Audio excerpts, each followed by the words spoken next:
ফেলবা তখন 3 নাম্বার হলো।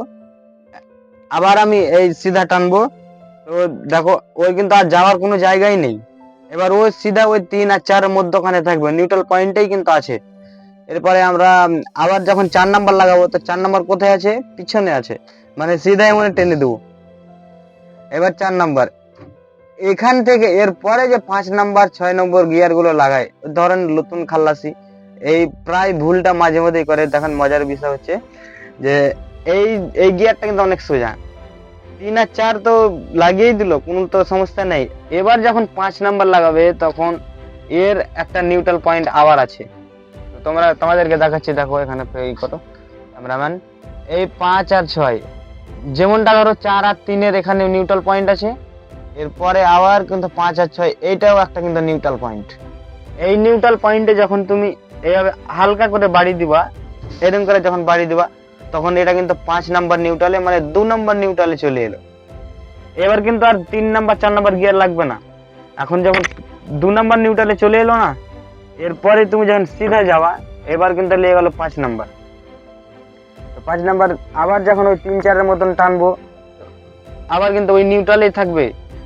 নিউট্রালে থেকে এটা হলো নিউট্রাল থেকেই তারপরে আবার কিন্তু এবার দেখো আমরা যখন 6 নম্বর লাগাবো, 6 নম্বর গিয়ারটা দেখো এখানে, 6 নম্বর গিয়ারটা এখানে কি আছে? পিছনে আছে, পিছনে।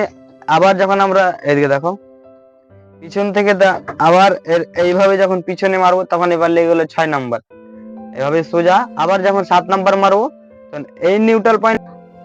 এরপরে আমরা এবার দেখবো 7 নাম্বার কিভাবে লাগাচ্ছে।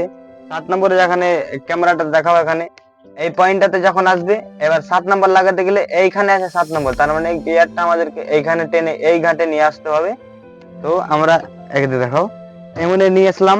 এবার কি আছে? সামনে আছে, সামনে আছে মানে এইভাবে ঠেলে দেবো সামনে, তো 7 নাম্বারটা লেগেই গেল। এবার আমরা যখন এইভাবে নিয়ে আসবো, এবার কিন্তু ঠিক ওই 3 4 যেটা নিউট্রাল পয়েন্ট ছিল, প্রথম নিউট্রাল পয়েন্ট, ওই নিউট্রাল পয়েন্টের মতোই কিন্তু এবার 5 এবং 6 এর মাঝখানে চলে আসবে, ওটা হচ্ছে ডাবল নিউট্রাল পয়েন্ট। তো আবার যখন আমরা 8 নম্বর, এটাকে টপ বলে, 8 নম্বরে যখন মারবো, ওই 7 নম্বরের মতন এক ঘাট এদিকে নিয়ে আসবো। এবার 8 নম্বরটা কিন্তু পিছের দিকে আছে, মানে পিছন সাইডে, তো এইভাবে আমরা মেরে দেবো পিছন সাইডে 8 নম্বর। তো বন্ধুরা, আমরা এখন দেখালাম গিয়ারটা কিভাবে শিফটিং করতে হয়। মানে যারা নতুন আছো তারা তো গিয়ারটা আমার ভিডিও দেখলে অবশ্যই বুঝতে পারবে গিয়ারটা কিভাবে চেঞ্জ করে। তো তোমরা লাইক এবং শেয়ারটা করে দাও বন্ধুরা।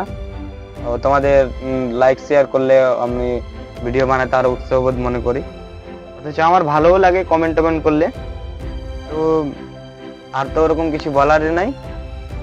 তো এরপরে আমরা দেখাবো গাড়ি কিভাবে চালাতে হয়, এরপরে দেখাবো। এখন অবশ্য রাত্রে ভিডিও করছি, দেখতে পাচ্ছ লাইট ফাইট জ্বালিয়ে ভিডিও করছি।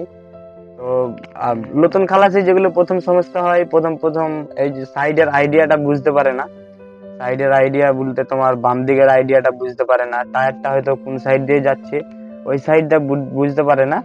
তো এর পরের ভিডিওতে তো বন্ধুরা, আমি যেগুলো গিয়ার শিফটিংটা তোমাদেরকে দেখালাম, ওগুলোর সাথে সাথে প্রত্যেকটা 1 নাম্বার 2 নাম্বার থেকে যতগুলো গিয়ার আছে, প্রত্যেকটা গিয়ার মারার সময় তোমাদের কিন্তু আমি বলতে ভুলেই গেছি। যাই হোক, এখন মনে পড়লো লাস্টে যখন আমি ভিডিওটা এডিটিং করছিলাম, মানে একসাথে আমাদেরকে ভিডিও করতে হয়, করে তারপরে এডিট করতে হয়। যাই হোক, তোমাদের মূল সময়টা আমি নষ্ট করছি না। তো প্রত্যেকটা গিয়ার মারার সময় তোমাদেরকে যে বাম পায়ে ক্লাচটা আছে, ওই ক্লাচটা কিন্তু দাবতে হবে। ওই ক্লাচটা না দাবলে কিন্তু গিয়ারটা লাগবে না, অথবা গিয়ারটা যদিও লেগেও যেতে পারে, অন্য গাড়িতে লেগেও যাবে, কিন্তু অনেক ক্রাউনের ক্ষতি হবে। যাই হোক, কেউ তো আর চাইবে না যে গাড়ির ক্ষতি হোক। তো বলছি যে তোমরা প্রত্যেকটা গিয়ার মারার সময় ক্লাচ দাববা, মানে ক্লাচ যতটা পারো ফুল ক্লাচ করবা। অনেকেও যারা ভালো ড্রাইভার আছে, হয়তো কোনো ড্রাইভার হয়তো ক্লাচটা একটু কম আছে, হয়তো ক্লাচ হাফ ক্লাচ করছে। হাফ ক্লাচ করলে কিন্তু গাড়ি অনেক ক্ষতি হয়। তো তোমাদেরকে আমি এই পরামর্শটা অ্যাডভাইসটা দিচ্ছি যে তোমরা প্রত্যেকটা গিয়ার মারার সময় ক্লাচটা দাববা, আর সব সময় চেষ্টা করবা যে ফুল ক্লাচ মারার চেষ্টা করবা। এই হচ্ছে আমার কথা।